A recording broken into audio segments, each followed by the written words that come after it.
Hello बच्चों, आइए इस प्रश्न को देखते हैं। कोशिका भित्ति पर पड़ने वाला दाब जो स्फीति दाब को संतुलित करता है उसे कहते हैं।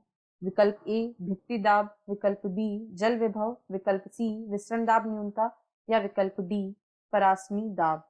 इस प्रश्न की जो मुख्य अवधारणा है, मुख्य अवधारणा वह है भित्ति दाब। भित्ति दाब। भित्ति दाब को देखने से पहले हमें एक और शब्द को समझना होगा जिसे हम स्फीति दाब कहते हैं। जब भी किसी कोशिका को अधोपराशरी विलयन में यानी हाइपोटोनिक सॉल्यूशन अधोपराशरी विलयन में रखा जाता है तो जल के अणु जो होते हैं ये इस कोशिका के अंदर प्रवेश कर जाते हैं। जल के अणु जब कोशिका में प्रवेश करते हैं तो इसके फलस्वरूप जो रिक्तिका होती है, रिक्तिका यह फैलकर प्रोटोप्लास्ट या जीव द्रव्यक पर दबाव लगाती है, दबाव लगाएगी और जीव द्रव्यक जो है वह कोशिका भित्ति पर दबाव लगाता है। यह कोशिका भित्ति पर दबाव लगाता है।